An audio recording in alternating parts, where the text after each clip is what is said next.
Today, we explore the intersections of mental health, mortality, and sacred plant medicines. Welcome to Exploring Possibilities, facilitating quantum shifts in consciousness, because that's the way we like it. I'm your host, Cheryl Sitz, broadcasting from the studio of show creator, producer Mario Rosales. We really appreciate the time that you spend with us. And we also appreciate you telling your friends. Our audience just keeps growing, and that's down to you. Thank you so much. We also appreciate your financial support at journeyofpossibilities.com/support. It allows us to keep bringing you this show and paying for all the little toys that make it possible. Mario's little studio here. By the way, we have gone video. You may be watching this video on the YouTube channel, youtube.com/Cheryl Sitz, and we appreciate that. If you'd like to see our shining, smiling faces, you can do that there. And we're still going to be on all the familiar audio feeds, Spotify, Apple Podcast, and so on. Let us know what you think at journeyofpossibilities.com. We want to keep improving this show for you. And joining us today is Ken Breniman. Ken Breniman is an Oakland, California-based licensed clinical social worker and certified yoga therapist, passionate about nudging Western mental health paradigms regarding safe, legal, ethical integration of sacred plant medicines or psychedelics.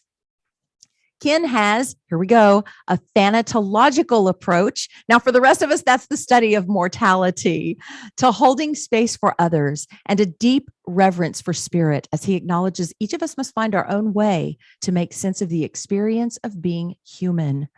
For a hint at how Ken attempts to understand his own being human, he combines the essence of Kierkegaard's, and I quote, "Live life forward, understand it backward," with Ram Dass's quote, "We are all walking each other home." I found Ken online doing a webinar that I really enjoyed, and you can find him online anytime at kenbreniman.com. And of course, he joins us now. Hi, Ken. Hi, Cheryl. Thank you for that warm introduction. Thank you for being with us today. I really appreciate it. I know it's so close to the holiday, so thank you for making this time. Oh, well, thank you for the extended foreplay of really settling into this conversation. This has been an exciting lead up to finally getting to connect with you. Yes, yes. And connecting is what it's all about right now, isn't it? Not only with the pandemic that we're coming hopefully out of, but also the holidays. So it's been a stressful time for a lot of people. And I know you work with that directly, don't you? I do. And I recently just yesterday sent out my holiday greeting, which was kind of a hard one for people to take in, but I just simply named it Thanks Grieving 2021. And this paradox of having to hold both gratitude, but a lot of loss and shift in everyone's life.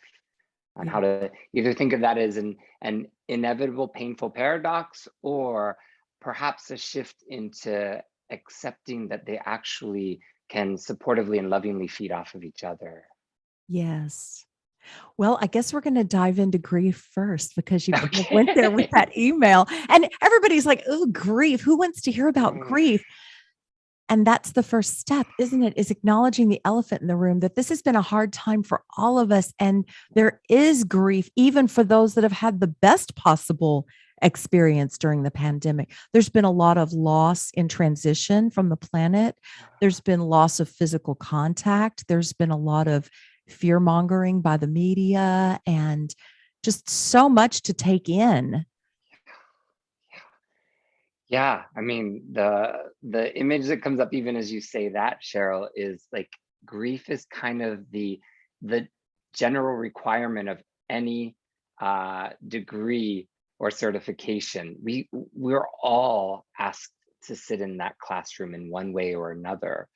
And I feel in a death-avoidant culture, the more of us that say, yes, this is not easy, and yes, we need to create ritual, we need to create community around the loss, is I'm not alone in that rallying and love shout out to the world, but I do think it needs to be repeated so that we can remind each other that it is part of the journey. Yes, and even the most spiritual beings, while we celebrate making it to the grandiose other side for the loved ones, we grieve, we miss them. We miss I communicate with those loved ones I have on the other side all the time. So there's the convenience of I can talk to you any place, anytime, but I can't hug you. I can't hold you. I can't do those things. And I miss that. And I'm sure we all feel that way. Yeah. And in psychology, there's this concept called object relations, and this idea that when we're really young, a caregiver or loved one, or even our favorite stuffed animal, since it is visual, our favorite stuffed animal is outside of our view, and we think it no longer exists. And to a young, developing human mind, that's too much to handle. And even for the most evolved spiritual beings, we're still coming to this idea like, oh, they're no longer physically in our lives. How do we stay connected to them? Yes. And at a time of year when everything pushes us towards celebration, celebrate the holidays, celebrate what all of this, and the media looks very celebratory. And it's like, but what about the heavier feeling that we all have of all of this funk that we're coming through, that we're supposed to then just put it all away and be excited and be happy and hug each other. And I also want to mention that this pandemic has divided families among the living over what choices are you making and what choices am I making? And well, then we don't want you to come over here, or you can't come over here. There's been so much division adding to that.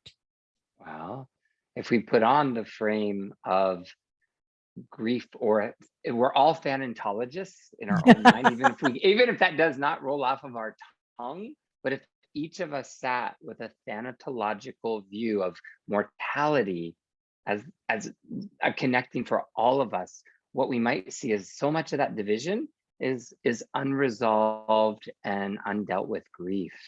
Yeah. And it's festering to come to the surface and say, please just spend some time with me. Yes. Wow, that's so good. And it's our own fear of death and dying that causes us to put up walls and isolate and push away. And yet that only contributes to the very negative feelings that we're having, the isolation, the fear, that's when we really need to reach out and hug somebody and move through that fear. Right. Yes. And like you're saying, this time where we're Zooming or FaceTiming or connecting virtually, that natural instinct to be able to reach out is somewhat hindered, which I also think is an opportunity for us to rely on ancient technology within ourselves, such as heart texting or metta meditation or Tonglen meditations, all of which I can elaborate on. But so many practices, modern and ancient, exist that we can and do connect with one another. Would you speak just a moment about those practices you mentioned? Sure. Well, heart texting is something I suggest to anyone that sits with me in sacred plant medicine space. There'll be this sometime in the middle of their psychedelic journey, there'll be this instinct or urge to want to pick up their phone and call someone. And I'll say, first, can we sit for a moment and just see if your heart can send out a text to them? Right. And that's similar to what metta meditation is, which is a loving kindness meditation. It has many layers. It can just start with ourselves, or send it out to someone we love, or start with a random stranger that cut us off at the supermarket. And then there's Tonglen, which is also bringing what might feel paradoxical to be complementary energy. I'm going to breathe into whatever suffering or discomfort I know is right here. I'm going to breathe out an offering of condolence, of patience, of equanimity. So the breath can also be a place where we sort of synthesize very challenging, sort of somewhat opposing energies and soften them into being, right there with us. I love that. And it also flagged for me that I became much more open to recognizing when I'm receiving a heart text or a thought from someone, because for so long it was like, what a coincidence. I was just thinking about you. Not a coincidence. So being aware of what we're receiving as well as how we can be sending out. I think technology is an introductory tool for us to realize that we can do all of these things without it, but we kind of can work with it to become more aware of when it's happening without it. Absolutely right. I believe that we have these apps within us, and it's really just about sitting with them or finding even a joyful or playful way of upgrading them. I like that language. That's fun. You are quite witty. I loved when I got to listen to you talking about the plant medicine and how that can be used working with embracing more of our own mortality and finding a peace in the journey that is our lives. And I would love for you to share a little bit about how the plant medicines have woven into the conversations that you have to help us. I know it's been expansive for me, so I can only imagine in a structured format toward that end. Well, and my head was spinning a little bit this morning when I woke up and was walking, going, "Oh, I get to sit with Cheryl today." And Cheryl said over a year ago that we wouldn't really, solidify the topic until we sit together. And that made so much sense as I was walking and spinning less and less, because things have changed dramatically in the past year and a half since I did that webinar. Yes. And you know, I'd like to pause and just say that the one reason that I find the plant medicines to be both life altering for me, but also this perhaps more cautionary language that I may use in this interview that I would have used a year and a half ago, is I think we're also at a point in this culture of saying we need to enlist our best harm reduction approach to bringing in something so powerful Yeah. into the mainstream. Yes. Yeah. Thank you for that. Yes, because I have seen a runaway frenzy in that direction. And I'm like, wait. It's Yeah. so precious. It's so sacred. Yeah. Well, and if I can just flag a very current headline that I saw, a particular former weight boxer Yes. came online, and you can elaborate if you feel like giving any more to the headline, but like claims that one is using this sacred medicine many times over in a day. And I'm just, my heart is going, that's not the way. That No. is such a level of spiritual emergency that Yes. emergency that the reason to really think of where we want the small amount of medicine to heal these huge wounds that Yeah. we're all kind of walking around with societally, familially, ancestrally, and just individually. Um, Yes. Thank you for that. Yes, it's so important. yeah, And I did that too. I didn't do that to that extreme, but I got kind of lost in it initially because it was such a much more beautiful space than my daily life. And oh wow. And I just loved that wow, right? And yeah, so yeah. I spent more time in there than I probably needed to. And when I finally recognized what was happening, I've spent all this time still continuing to integrate all the ahas that were left unprocessed by going back into another ceremony. It's like the veil is removed and you can see everything. And how many lifetimes would that take just to process one ceremony? So very true. And perhaps that is how we, we're mortals in this body. We may have a lot of ancestral wisdom and Akashic records that we have access to. The reality is we're living in a very young culture, and it's still in its mere preteen phase of making sense of being in the world. And we're here swimming in that. Yeah. And it's both somewhat death avoidant, but also trauma inducing of a culture. And yet there's so much potential for us to finding our center within that. And I think plant medicines aren't going anywhere. Psychedelics will, soon be a legal form of medicalized treatment. So how can we sort of bow to how amazingly intelligent these molecules, spirit molecules are, and learn from them? Yes. One of the great benefits that I have had from working with them as it relates to the topic of mortality is I no longer question things like reincarnation or a lot of the dogma that I was taught, whether whatever handbook or textbook or whatever it was based out of. It's like going into that experience, even if that wasn't the primary question on my heart, so much information's given that suddenly I know my truth. I don't need to believe or not believe all these teachings. My truth is available for a direct experience. And it changes the way I live my life because now I do know it's not which book do I believe, which guru do I believe. It's like, oh, that's what's going on here. Yeah.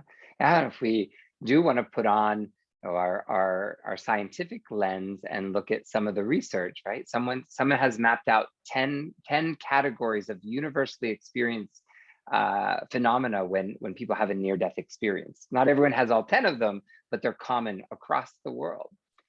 And then those that have drank ayahuasca, there's also research that they experience almost all of those in a like conscientiously induced manner. So of course that expansion that you speak of brings us into, whoa, there's the big mystery to behold. And then we come back to our regular consciousness, like the integration or implementation of that is there to just be offered as a gift. Yeah. Mario just slid a note in front of me about your t-shirt. It's a fabulous t-shirt you're wearing for this interview. Really good stuff. And that's Mario, what we're talking about. Yeah, right. Isn't that what we're talking about? Perspective. Like when I am this walking accumulation of all my stories and all my beliefs and all my perspectives and all my exposures and all my ancestors and all this stuff. And then I experience this ceremonial sacred space where all of that is peeled away and I simply am. And it is the most profound, powerful experience of all. And from that, it's not like it did take away my identities, but only now I can choose. It's the power that comes from choosing instead of being an unconscious victim of, right? And so now I can choose how I want to feel about my life and my death and really all of it. Yeah, it's humbling. It's quite humbling. So why did you decide that you wanted to use this with your clients in that way? What was it that...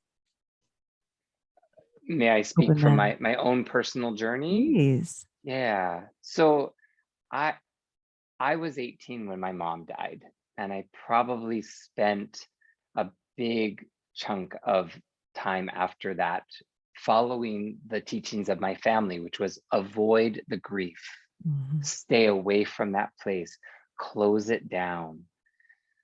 So there was a part of my journey where I landed in San Francisco, one of the gay meccas, and was introduced to recreational use of MDMA. And so there was something that was cathartic about that, but there was also something almost seductively avoidant about it as well. So the euphoria was there and the ahas may be there, but also the sitting with perhaps the pain of grieving and early loss never really showed up. So along the way, I had a couple of close calls with GHB and actually had what I would call near-death experiences in settings that were not meant to be near-death experiences. Wow. And so simultaneously, as I was training as a yoga teacher, and yeah, we are such a myriad of contradictions in our lives, aren't we?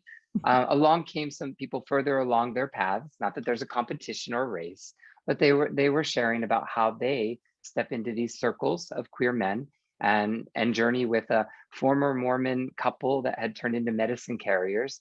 And they invited me into the circles. It took me about 4 years to say yes to it. I always had all the right reasons to say no.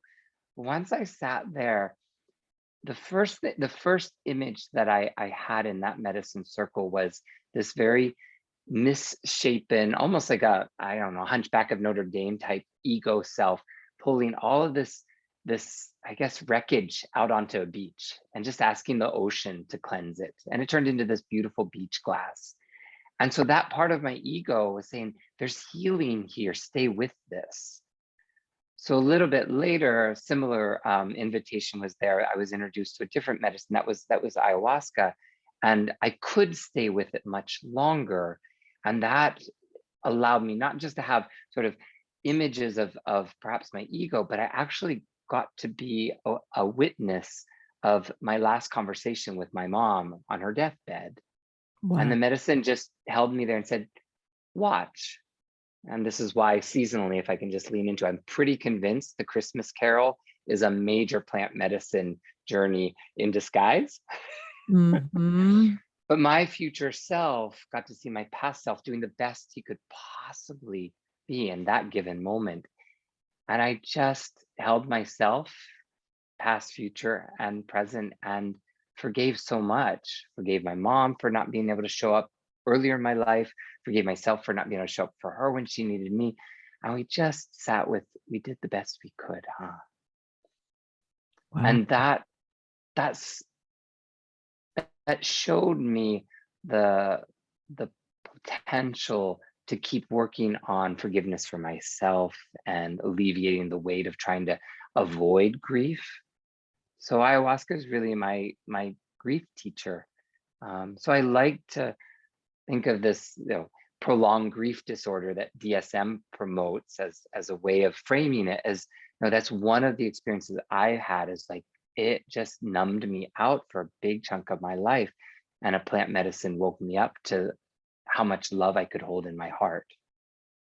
Wow. So You language that all so beautifully. Thank you for sharing your story with us. And I relate to it as somebody that did street drugs for a while to forget and to numb out, and then came back to plant medicine later in life. And wow, I have had such deep healing with it that I can't say enough about it.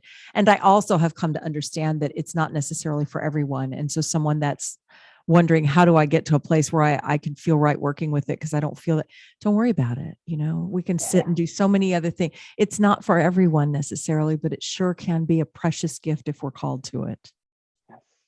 And to borrow the dual track model of bereavement, which is on one side of that, there is work.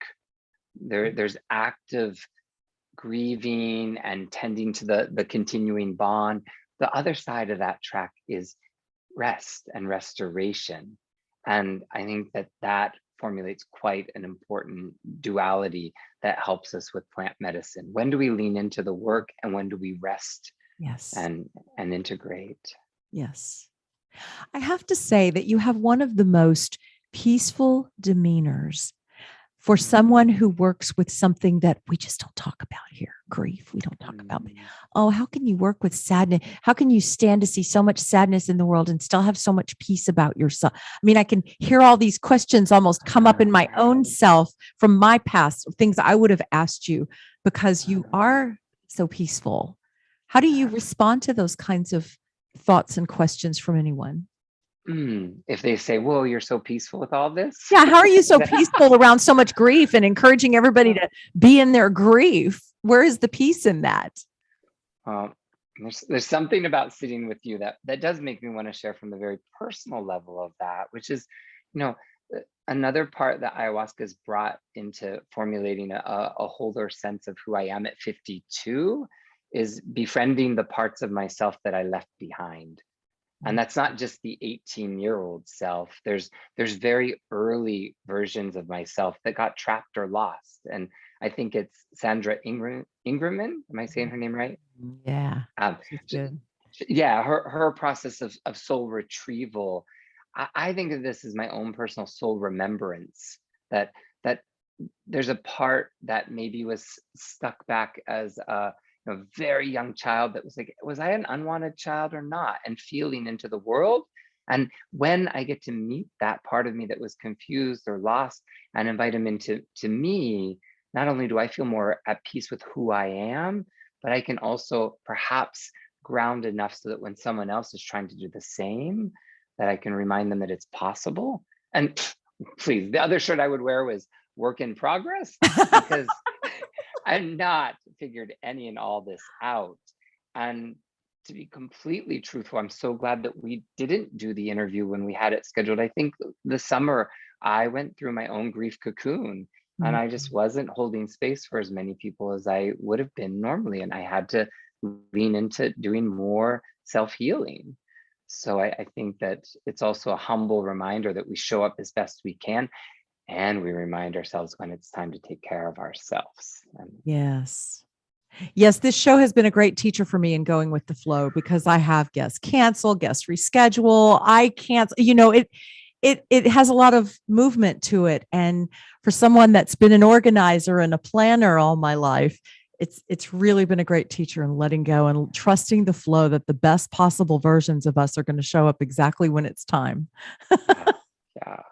And to add one more layer of the question that you're asking, I find at this juncture of my life, it's so important to realize what I'm capable of doing and what I need to say no to. Because saying no to many things means I've said yes to myself. Mhm. And I feel very much that I'm right sized in what I can offer my community. And I'm okay with that. I am so grateful there are the Rick Doblins out there that say, let's build a whole nonprofit that's going to shift the paradigm. And then there's humble practitioners like myself that we're going to keep tending to the local communities that we serve. And we're going to be a big part of this paradigm shift too. Yes. We're all So I'm doing our curious. part, right? Yes, we are. Who do you tend to attract into this community that you speak about, that you serve? Ah, hmm. Well, I think my inner circle of my community is my queer community, or my I feel committed to serving. And of course, word of mouth within the Oakland area and the Bay Area, that ripples out into people that are, gosh, I guess psychedelically inclined and curious. Um, I like that. right, right. And I mean, those mind states come in all different ways. I know lots of people that have way more psychedelically inclined lives and have never touched a plant medicine. I've had people that just sat in a sound bath and they're like, whoa, can I tell you about the visuals I had? Yeah. And so it's amazing to see that the people that show up have an interest in perhaps going a little bit deeper. And perhaps I'm saying, like, I am right here for you. And the way that I present myself is I say, I'm pretty much uh I'm a lifeguard because you already know how to swim. I'll also swim out there with you and remind you of the ways that you may have forgotten how to swim at times. So I can be a swim coach a little bit, but predominantly what I am is I'm just an energy cheerleader. And I am rallying around seeing you become the hero of your own story. And so I think people that can have an affinity with any of those arts, those are the ones that I attract. I just love you to pieces. If we lived closer to you, we'd probably be part of your physical community too. I just love what you're putting out. Your messages are brilliant. And I have to say that what I think part of the resonance that I feel with you is you kind of live on the edge. I mean, to be a gay man in the US and to pronounce yourself as someone who works with psychedelics and to be talking openly about grief, you're not the majority in any of those categories. Putting yourself in all those categories definitely puts you on the fringes of mainstream society. And I think as another person that lives on the fringes of society, I'm like, oh, there you are. Hi. Hi. Do you see yourself as that? You kind of looked at me Hmm. like you weren't really seeing yourself the way I was describing you. Well, the I guess being born into the world and looking out and being like, whoa, I'm already different. And yet, as a white male, I can switch into blending in into Mm, the, all that privilege, all of that safety that comes with looking like this. right. but I never really felt that comfortable in my own skin. In fact, if I go on record, I grew up pondering if I was in the right species. Oh, In interesting. in fact, my bucket list of the pandemic has stepped up where next year I hope to go visit the mountain gorillas of Uganda. Um, Wow. I and the travel agency that's helping me with that, they knew right away. They wrote it in and saved it and sent me the email and goes, "This is Ken's pilgrimage," and I'm not alone in that. But anyways, I I think the love that. point being that to be in the human condition and be able to either have a gift like you have, or just look around and go, "Whoa, how did I get here?" It provides us with this great lifelong opportunity to be like, let's just get a little more comfortable with who we are and get a little bit more courageous in saying, hey, would you like to figure out who you are too? And that I feel more and more comfortable in that role. That's perfect. Mm. Yes, and I have white skin and I live in a middle class neighborhood. I mean, I can see what you're saying. So I think we're all misfits in our own unique way. Yes. We're all our own flavor of misfit. And so mine may not be on the surface, it may be deeper, but being adopted already puts me in a smaller, so I have my own things that set me apart. And I think we all do. And I'm amazed at, I have a dear friend out in California as well, who is a Black gay male working with gay men and working through the Black issues as well. And so, that we really are all unique in our own ways. And it is coming to love that uniqueness. If we could all just shine brightly in the uniqueness that we are, what a beautiful tapestry we'd make. Yes, beautifully stated. Ooh, I got warm tingles up and down my skin. Uh, and to perhaps oversimplify this experience of having an identity as a gay male, gay white male, there's also like learning how to live in that identity. But I think in tandem, there's also the journey of letting go of what the ego needs or wants as far as what those identities are. Yeah. And the same thing could be said for money. Same thing could be said for a million other buckets we could talk about, right? Absolutely. How do Absolutely. we identify ourselves and what is the driving force behind that identity? Right. So true. I knew I was going to love chatting with you. What Mm. else you want to talk about today? Well, Go I anywhere mean, you want to go.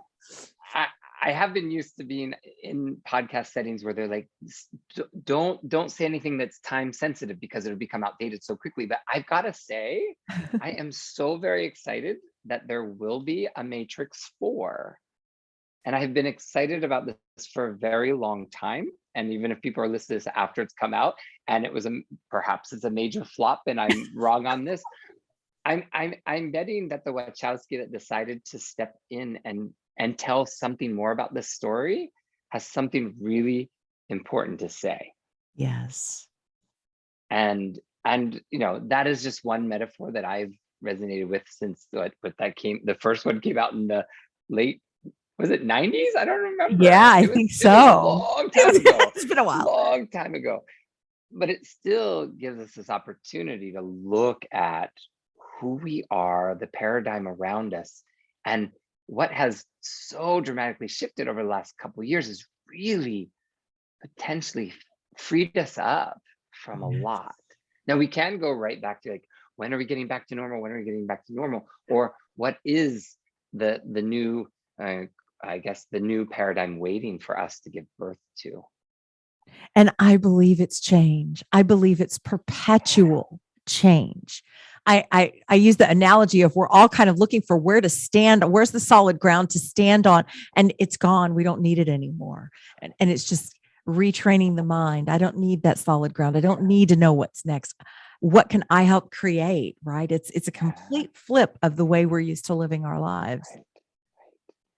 And the layer of grief that comes with that, because it's kind of scary. And the old idea that somebody's going to come in and save me and it's all going to be, my rescuer must be on their way.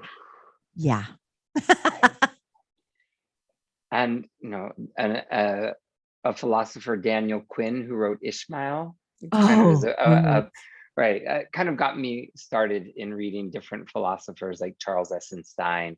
But Daniel Quinn's question is like, no, we with old minds cannot create the new so much as we can just make space for it. And I'm happy to be considered an old mind, even if I'm seen as living on the fringe, because there is no way that I can envision what will come next. And yet I want to keep myself open to the possibilities. Yeah. Yeah. And we're here to be part of that, whether we can Yes. envision it or not. We're like, okay, Yeah. here we go. Yeah. And we joke about putting your seatbelt on, but I don't even think we need that anymore. So it's like, okay, No, I'm ready to fly. no. And if we circle back to the harm reduction component of plant medicines, it is important that we're securing our own oxygen mask first. Yes. I get to facilitate a process group with a Salt Lake City based nonprofit that is doing training for future psychedelic therapists. And what's really interesting is the amount need for us to take care of ourselves, right? I can't fake being here, peaceful, grounded for very long without someone figuring out like he's faking it. Yeah. Then I really need to circle back around and be like, how am I not taking care of myself? Yeah. It's true. Yeah. Yeah. I was out at a shop this morning and someone said, this year is going to be remembered as a time that nobody would take responsibility for anything. No one would be accountable for anything. And I wasn't guided to respond to him, but I certainly am guided to share it. Now, I believe this is going to be the time that we realized we're the ones, it's time to take responsibility for me instead of it always being somebody else's fault, responsibility, problem. When I show up and see where my role is in that there is an empowerment with that. It's beautiful. Yeah. And from my own personal experience of having the insight that I wasn't a wanted child, that there is a really good chance that my mom would have checked out with just her first son and be done with it. Like I know this to be true. The plants have really shown me that. And I don't hold her responsible for that. But I'm saying this to each of us that we didn't create all of this, and yet now we've chosen to be a part of it. Yes. And to tend to the ancestral healing that's possible, the planetary healing that is so possible. Yeah. It's all right here. This morning I came across the question, so now what? I really like that. Yeah. It's a great one to sit with as we look around at exactly where we are. So now what? Now what do I want to be in the world? What do I want to bring into the world? What do I want to help in the world? What is my part? Now what? And those two words, there's actually a sign near the Oakland lake that we spend once a week cleaning up of after we do yoga. But now what? Even if we can't further that as a question, it gives us such a richness of saying, well, it's now is all I've got. And I have the courage to sit with the question. Yes, exactly. And not need to further anymore until we're ready to ask more. Yeah. And that's the question that Mario and I discussed this morning is it's very easy to get into a place where, well, I've got these podcast guests lined up. I've got these tasks lined up. I've got these people showing up. We almost become responsive to our own creation of an agenda that takes us out of the question, now what, and into, well, now I've got to do this because then I've got to do that because then this and that. Right. And so it's, for me, this part of the shift is learning how to balance having some podcast guests lined up, having something out there with also the time and the space to make sure that I'm still responding to what's showing up for me now today that's not already on my calendar. New business, if you will. New me. And we're in some ways we're not unlike orb spiders. Do you know what orb spiders do? Talk about it. I'm familiar with them. Go ahead, please. Let's talk about this. My understanding is the one behavioral phenomenon about orb spiders that I'm intrigued with is that during full eclipses, they go so into spinning their webs. They become so creative in the darkness. Oh, I right? love that. And then once the eclipse is gone, they just go back to the pace which they were. And we humans were probably thinking, gosh, does this feel like an eclipse right now? And some of us might be, spinning a lot of creative webbing. But that is so important for connecting with one another too. Yes. So Listening to our own hearts. Is it my time to be yeah, still? Is it my time to go out into the world? What is it my time for? yeah, yeah. So what do you have coming up? Mm. Well, you mean in the immediate? Whatever you want to talk Right, about, whatever right. you're up to Well, next.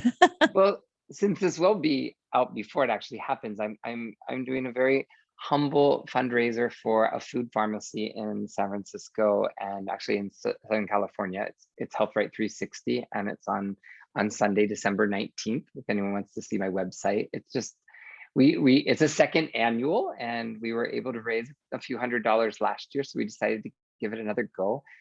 It's a wonderful program that helps not just distribute food, but also culinary skills, nutritional training. It's a wonderful program, and I'm looking forward to ringing my singing bowls for a whole 75 minutes. So even if you can only contribute a small amount to them, it's a wonderful way to lean back and slow things down when it seems like the end of the year speed up is happening all around us. Absolutely. And it's also a weekly event I have in Oakland, but we spend every Wednesday doing yoga at the lake and then channeling our planetary grief to volunteering and cleaning up the lake afterwards. And that's a commitment. Rainy season will probably take a few weeks off here or there, but that's our commitment. Whether it's cold or not, we'll just bundle up and keep tending to the land that's right before us, the sacred Ohlone land that we're present day stewards of. So I think I'm mostly, as we enter into 2022, creating a little more commitment to keeping my feet on the ground that's right there before me, and being able to listen to the local community of all things, animate, inanimate, human, non-human, and seeing how I can be of service next. What a wonderful mission for each of us to Mhm, consider and sit with. mhm. Thank you so much. Well, you shine awful brightly. I mean, you attracted me over here in Texas so that we could interview. So thank you. Yes. Thank you so much for letting me sit with you and Mario and Horace, if Horace is in the Oh, room. Horace is my cat, for those who don't know. Thank you. And I wish you and yours a wonderful Thanksgiving. Yes. May I close with do we have time? Yes, Right. please. So I just want to, as a white male that has, acknowledged many different cultures and ways of honoring this season of gratitude, I'd like to ask the Polynesian prayer of Ho'oponopono into the space. Yes. And if each of us can just repeat after, these sacred words of I love you, I love please you. forgive me, Please forgive me. I forgive you, I forgive you. thank you. Thank you. Beautiful. What a lovely exchange. Perfect way to conclude. Thank you so much. And thank you for listening or watching or both. Thank you for joining us. Let us know what you think at journeyofpossibilities.com. And we will see you next time on Exploring Possibilities.